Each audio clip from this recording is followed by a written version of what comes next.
نحمده ونصلي على رسوله الكريم اما بعد بسم اللہ الرحمن الرحیم۔ فہم زکوٰۃ کورس کا آج الحمدللہ تیسرا سبق ہے۔ کل کے سبق میں آپ حضرات نے اموال زکوٰۃ کے بارے میں پڑھا تھا، تو آج بھی ذرا اموال زکوٰۃ کی مختصر تشریح آپ کے سامنے پیش کی جا رہی ہے۔ سب سے پہلے یہ یاد رکھیں، اموال زکوٰۃ وہ اموال ہیں کہ جن کی مخصوص مقدار کا مالک ہو جانے پر زکوٰۃ لازم ہوتی ہے۔ کچھ ایسے مال ہوتے ہیں انسان کے پاس کہ جو مال ایک مخصوص مقدار تک پہنچ جائیں تو ان کے اوپر جب سال گزر جائے تو پھر ان مال پر زکوٰۃ لازم ہو جاتی ہے۔ تو وہ ٹوٹل 4 ہیں۔ نمبر 1 سونا۔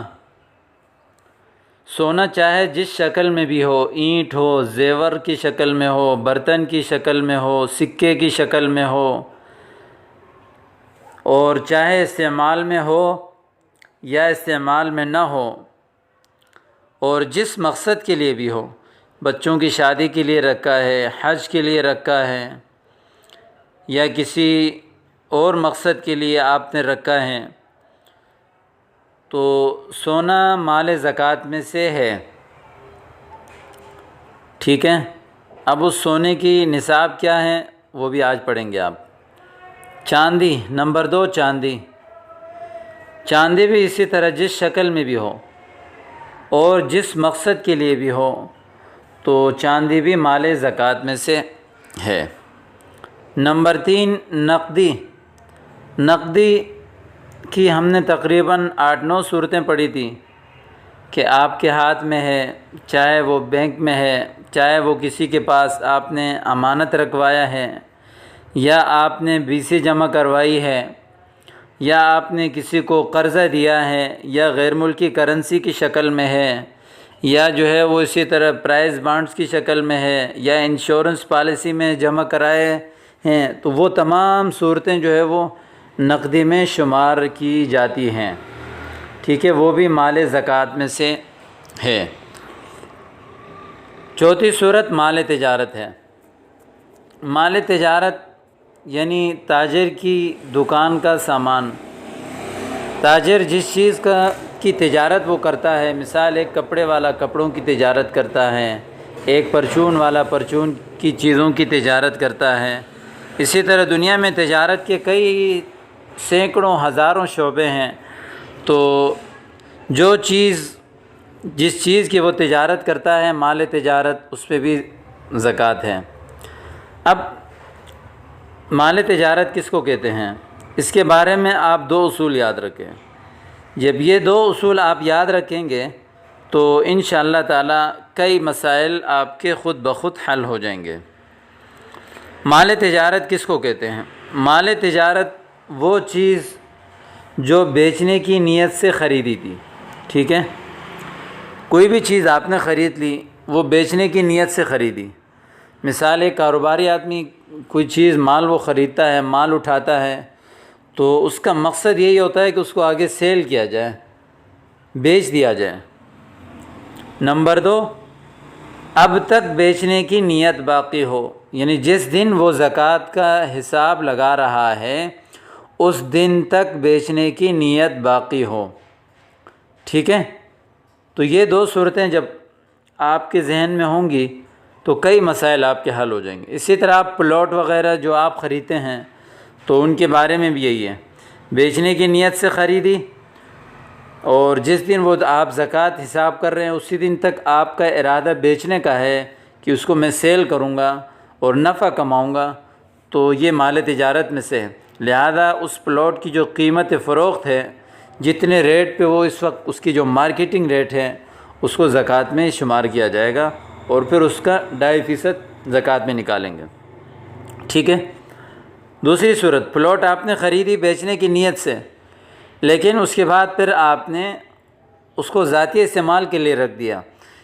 آپ کا بیچنے کا جو ارادہ تھا وہ کینسل ہو گیا، تو لہذا اب وہ بھی مال زکوٰۃ میں سے نہیں ہے۔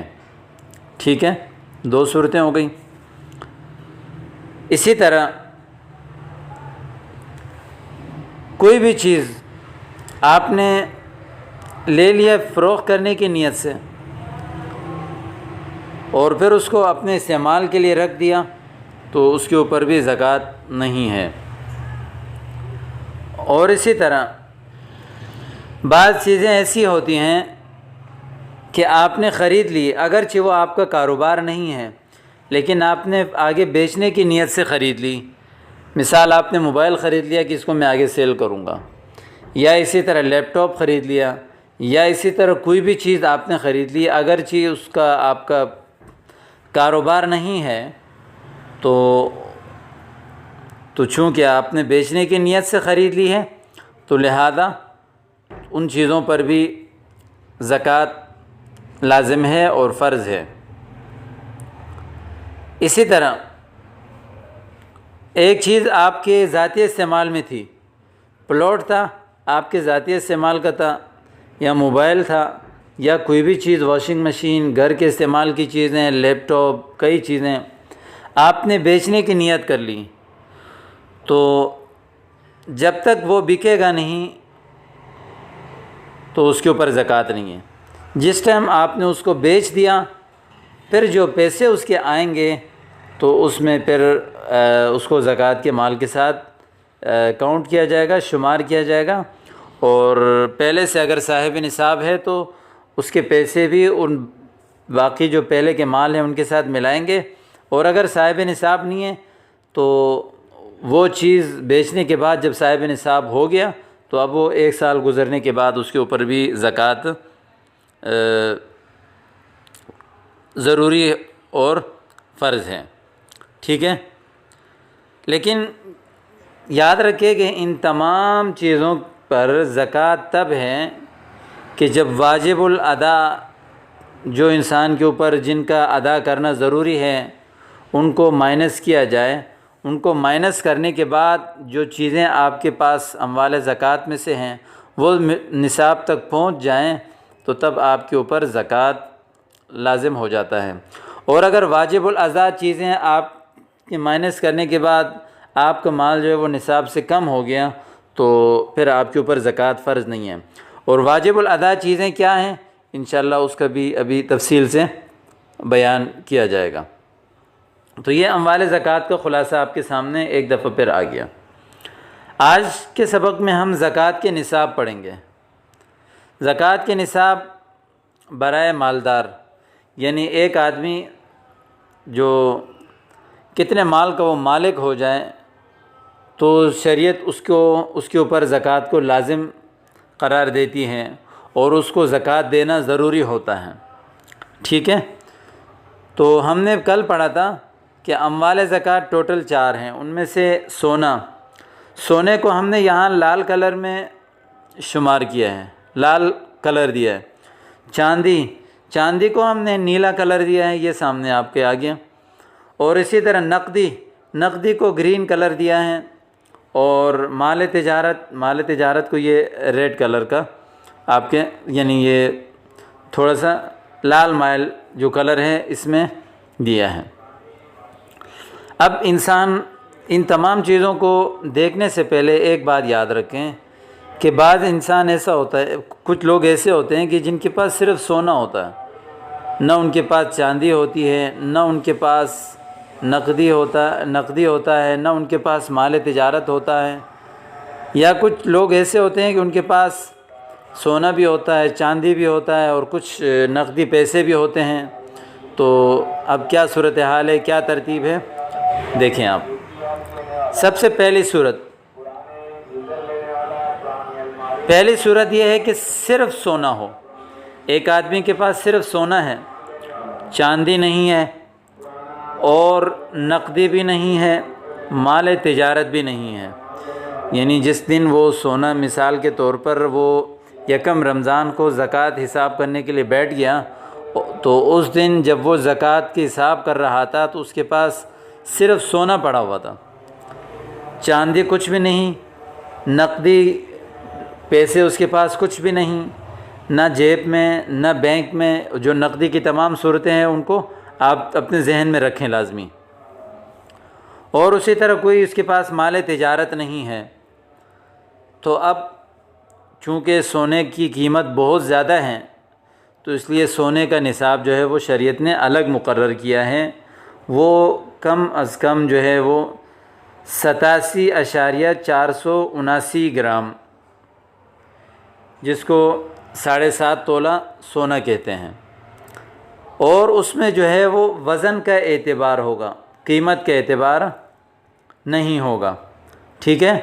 کہ یہ نہیں کہ بھائی چلو 5-6 لاکھ روپے بنتے ہیں تو لہذا زکوٰۃ فرض ہونا چاہیے، نہیں، وزن میں اگر وہ چیز 87.479 گرام تک وہ سونا پہنچتا ہے، صرف سونا، تو اس وقت وزن کا اعتبار ہوگا اور اس میں سے 2.5% ان کو جو ہے وہ زکوٰۃ میں دینا ضروری ہوگا، واجب ہوگا، ٹھیک ہے؟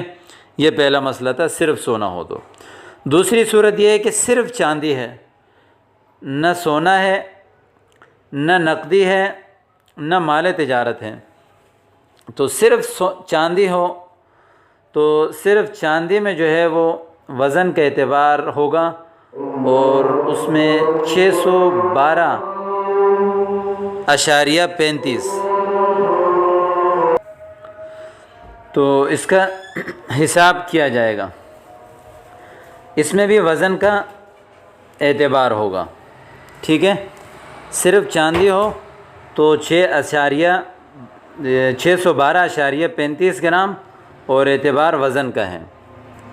اور تیسری صورت یہ ہے کہ ایک آدمی کے پاس سونا بھی ہے، چاندی بھی ہے، نقدی نہیں ہے اور مال تجارت نہیں ہے، یعنی کچھ سونا پڑا ہوا ہے، کچھ چاندی ہے، تو یہ ہو گیا ایک صورت۔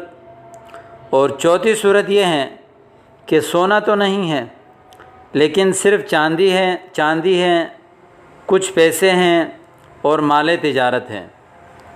چوتھی صورت یہ ہے کہ سونا بھی ہے، چاندی بھی ہے، نقدی بھی ہے اور مال تجارت بھی ہے، یعنی جو آخر کی 3 صورتیں ہیں، ان تینوں صورتوں میں جو نصاب ہے وہ 612.35 یعنی 52.5 تولہ چاندی کی قیمت جو ہے وہ ان کا نصاب ہے، اس میں اعتبار قیمت کا ہوگا۔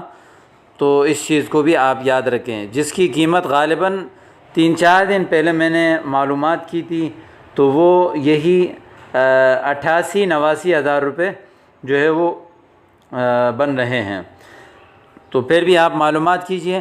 لہذا میرے ذہن کے مطابق کوئی شخص آج کل مثال 90,000 روپے کا یعنی وہ مالک ہے، تمام واجب الادا صورتوں کو نکالنے کے بعد اس کے پاس 90,000 روپے مالیت کے سامان بچتا ہے، یعنی پیسے، سونا، چاندی، نقدی، مال تجارت ملا کر، یا صرف چاندی، نقدی یا مال تجارت ملا کر، یا صرف سونا اور چاندی ملا کر، ان تینوں صورتوں میں اس کا جو نصاب مقرر ہے وہ یہی 90,000 روپے مقرر ہیں۔